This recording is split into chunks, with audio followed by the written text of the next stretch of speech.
Hello, beautiful family. How are you all doing?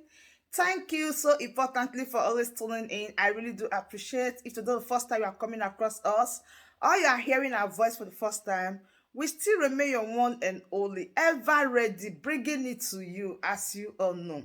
So, my wonderful family, without not wasting much of your time, today I just want us to do quick. They will come and they will fail because Nigeria is designed to fail. Thank you.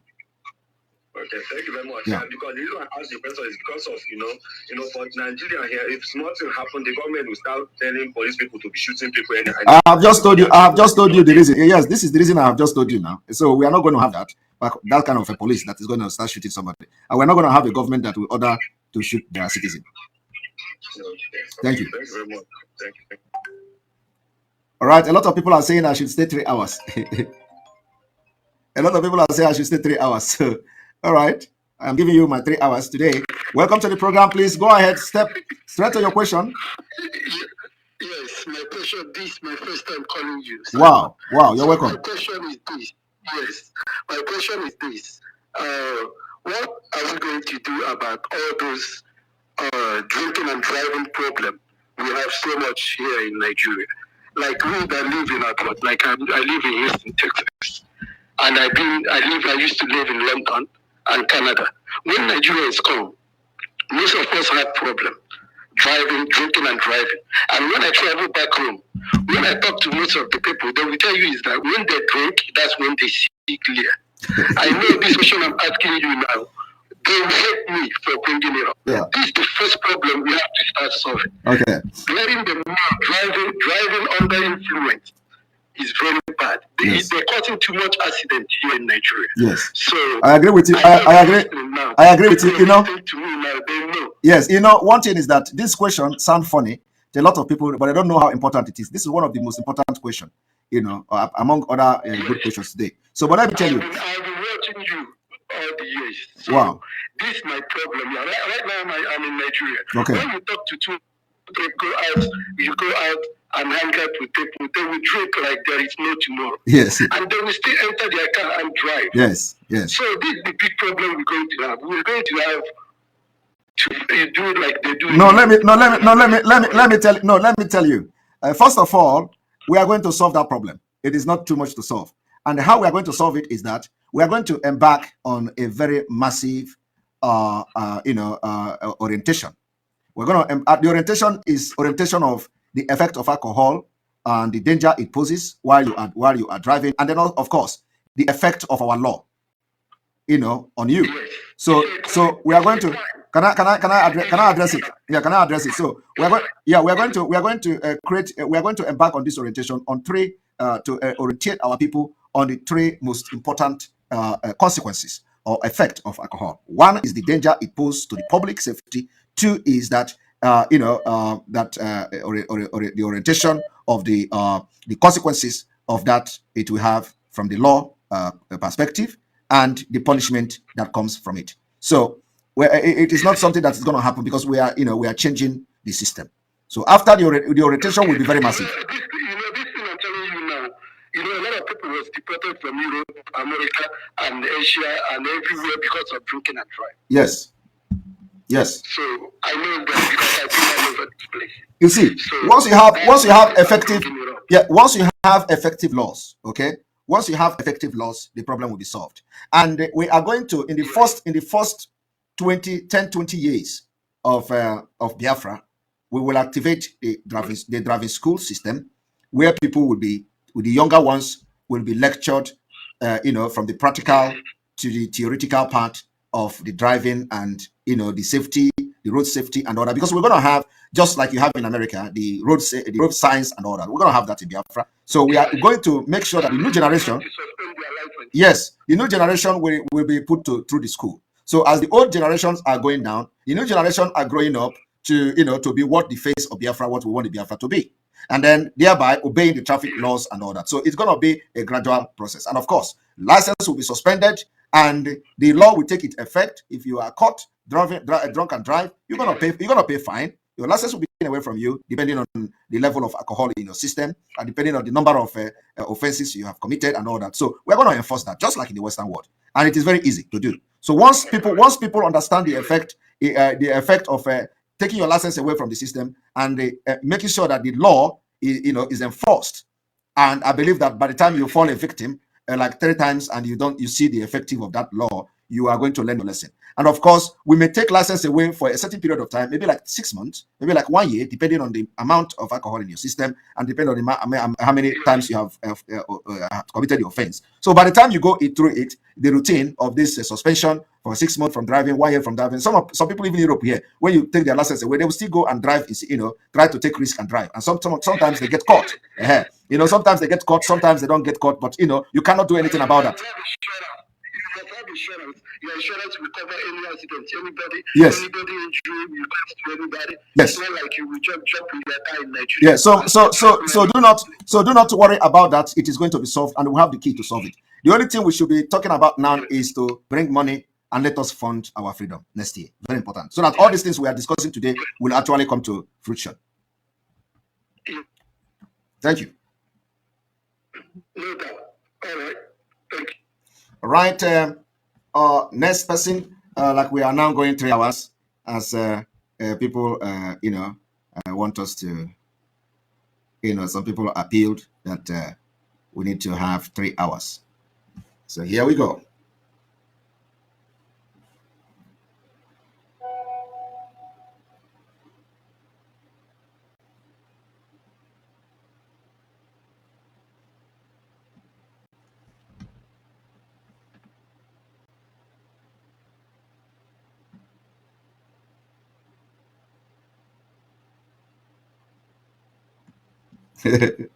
All right.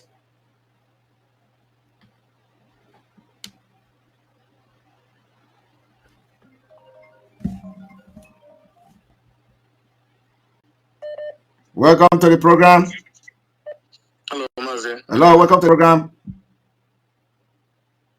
Oh my goodness. The phone went off. Welcome to the program. Hello.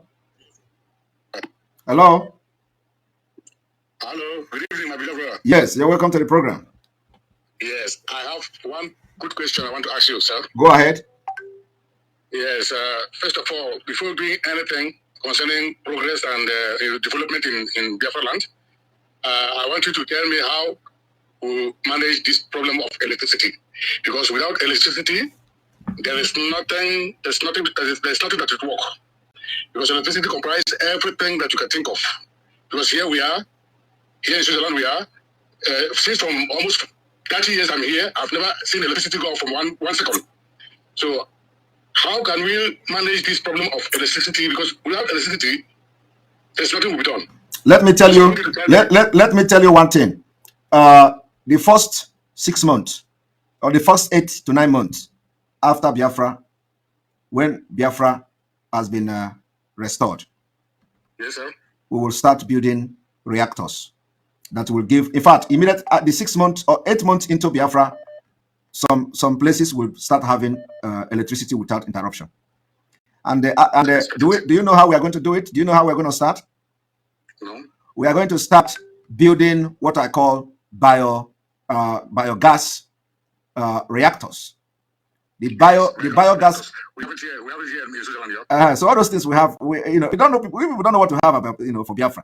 We're going to build biogas reactors that will generate electricity for 25 years. Yes. With waste. And Biafra land, we are blessed with waste. So all the dirty you have in Biafra land, we are going to clear it, convert them into energy to start with. So every city in Biafra land will have their own reactors. And let me tell you that some of the reactors have capacity of supplying 2,500 or 90,000 homes, for 25 years on interruption. Like the light will be generated within 6 months, the reactors will be built within 6 months, and they are going to use that those waste product you have to use it to generate the energy, and the energy will supply electricity for 25 years to like 90,000 homes, depending on the capacity. So we are going to have that, and of course, we may also go into nuclear reactors, but this is open for negotiation because we have nuclear, we have uranium, so we can go into nuclear reactors and by approval from the international community. The reason why Nigeria cannot have nuclear plant is because of this terrorism. So if we have Biafra, which we are going to be, almost 100%, the Christians or Judaism or wherever you can, but at least not Islamic people. So so we will be given the opportunity to have this. Once we meet the international requirement, we will be allowed to have our nuclear reactors for our energy and all that. So there are different options. Yes. So one question here, please. Okay. Very quickly. Please, the most important thing for me again is how can we train our young men from 18 years? That is military compulsory, just like here in Switzerland. We have answered that question before.